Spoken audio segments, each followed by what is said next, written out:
Hello, ito si Manang Laila. Gagawa tayo ng donut 13. Ang sa Tagalog dito is shakoy. So, gagamitan natin ng bread machine. So, ito po ang ating kailangan. Meron po tayong ibap po dito. Ayan, 1 cup of ibap. Tapos, ilagay po natin ang ating 7 grams na yeast. Ayan. Lagyan natin ng ating asukal. Instead na kunti lang para mapablom natin yung yeast, ilagay na natin lahat. Ayan. Tapos, meron po tayo ditong asin. Ayan. Meron po tayong itlog. Isang itlog.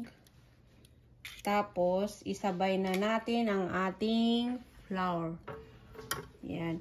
Kung mano-mano mo po gagawin, tunawin mo muna yung asukal, itlog, at saka asin. Tapos, tsaka mo ilagay ang flour. So, ito, mamaya muna itong ating butter. Margarine po ang gamit ko. Pwede ka pong gumamit ng oil, butter, pork oil, or coconut oil. Pwede po. So, ito, ipapasok po natin sa ating machine. Ayan po. So, switch lang natin. Ayan.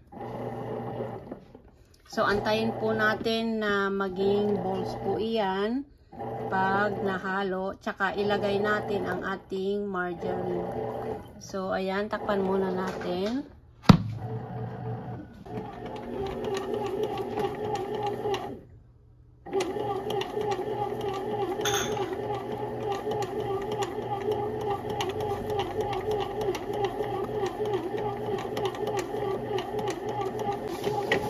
So, ayan, nag-balls na. So, ilagay na natin ang ating butter.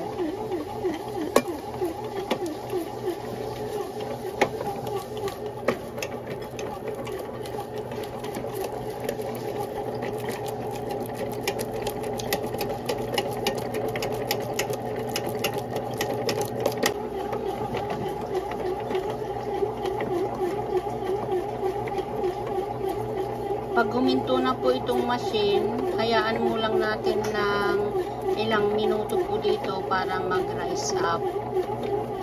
So, malapit na siyang matapos. Busa na lang po siyang hihinto. So, ito nag-stop na at nag-rise up na rin dito. Yan. Nag-wait lang tayo ng mga ilang minuto. So, ayan. Ayan ang ating dough. See? Wow.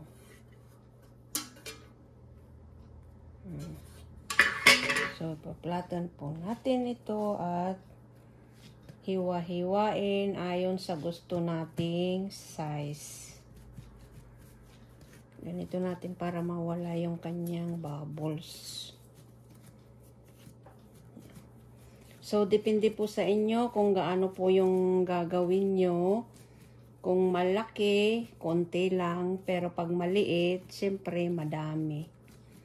So, ayan, ikat natin ng ayon sa gusto nating size.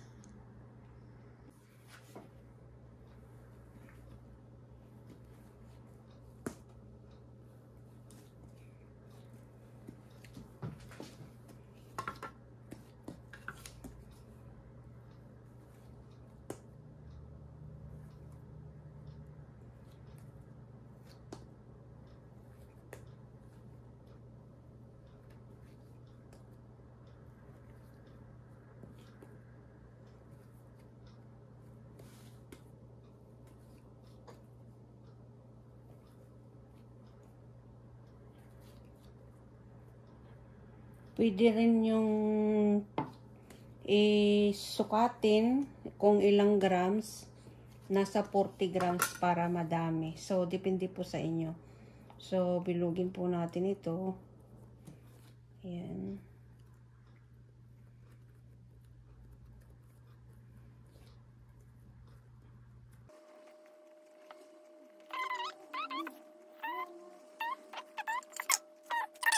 Gusto ko ng marami. So, yung hati noon is hinati ko pa. Ayan. Para maraming makatikim ang luto ni Manang Laila. So, ayan. Tagilid natin. Lagyan natin ng flour. Lagyan natin ng konting flour. So, ayan.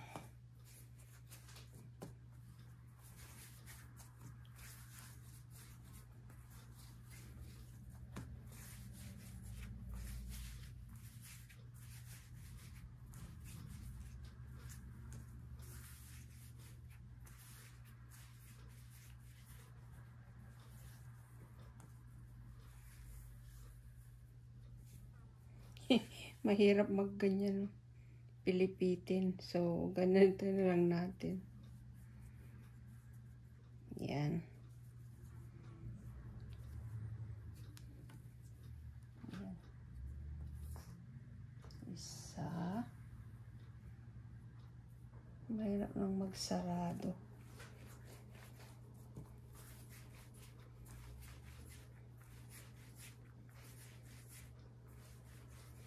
So, yung isa pa kanan, yung isa pa kaliwa. So, ito yung pataas pala, pataas. Dito pababa. O, tapos, sa dulo, ayan, mag-twist na siya. Tulungan mo na lang siya ng konti.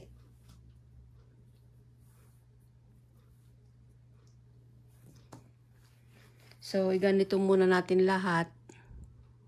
So, ito na. Tapos na. So, depende sa inyo po kung gaano kalalaki yung gagawin nyo. Ayan. So, ito takpan muna natin ng mga 10 to 20 minutes. Paansain lang natin ng konti. Ayan. So, ito na. Ready to fry na siya. Ayan. Lumaki ng konti. So, nakapainit na ako ng ating mantika. Ready to fry.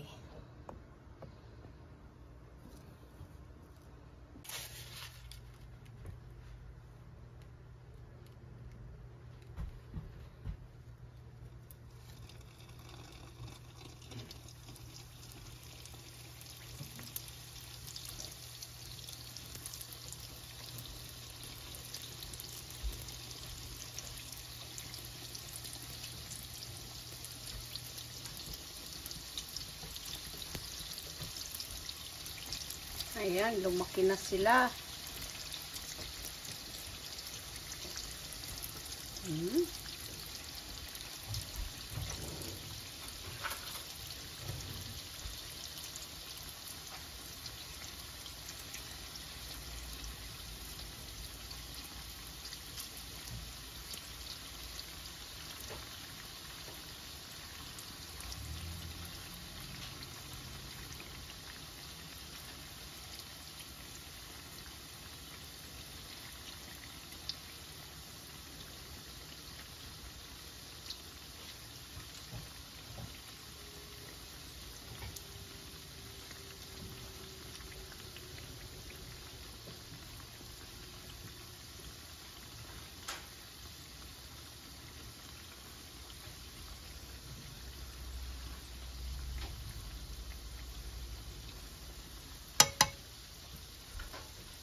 Okay na ito. See? Ayan.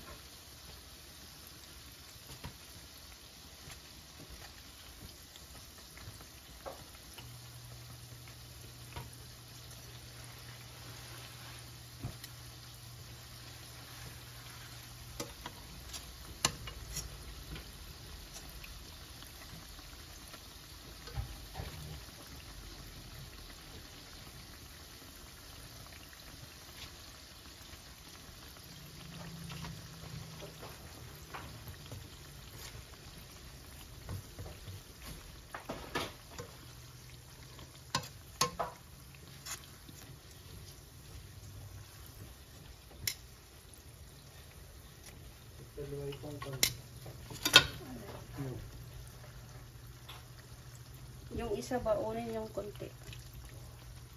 No, naubusan.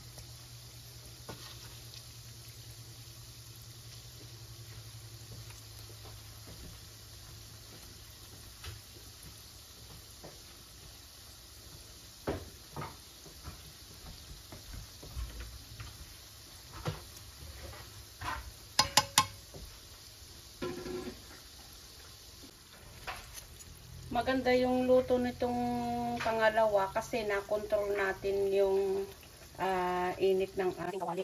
So, hindi natin siya gaano kabrownin. Ayan. Medyo maganda ang kulay. Hindi siya dark. Pero luto na siya.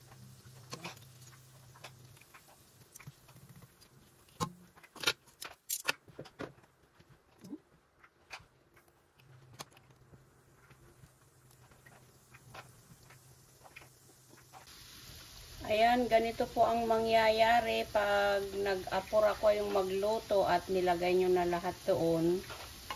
Ay, siksik na siya. Gusto kong maluto agad, so nilagay ko na doon lahat. So, next time, lagyan ng space. Huwag ko magmadaling magluto. Ayan. Ayan. At least, nakagawa tayo ng pang-merienda. See, may naka-open. May nakabitaw. So, ito. Nakagawa tayo ng donut 13. Shakoy sa Tagalog. So, ang gawin natin ngayon, ikutin natin siya sa asukal. So, ayan o. Yummy. Ito po siya. Naluto na po natin. Ito po yung unang sinalang natin. Ito po yung pangalawa. Ito po yung pangatlo. Nagsiksikan na sila. So, ayan. Ikutin natin ngayon ng meron po ako ditong skim milk. Ayan, 2 tablespoon. Meron din tayong powdered sugar. At pwede po natin lagyan ng asukal. 1 tablespoon. So, lalagyan natin. So, ito ilagay ko yung asukal. Yan. So, haluin lang natin ito. At lagyan natin ang ating donut. Para mainit pa, maganda siyang ilagay para gumikit yung kanyang asukal. Hindi na kayo magpapalagay natin. So, lagyan natin sa lagay.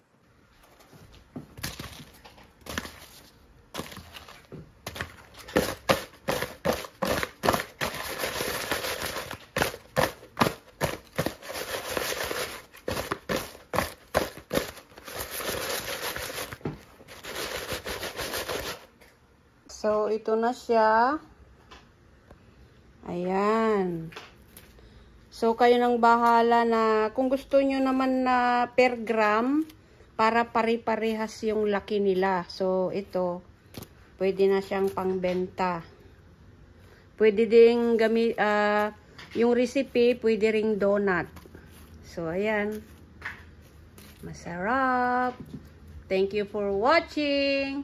Like, subscribe for more. Thank you.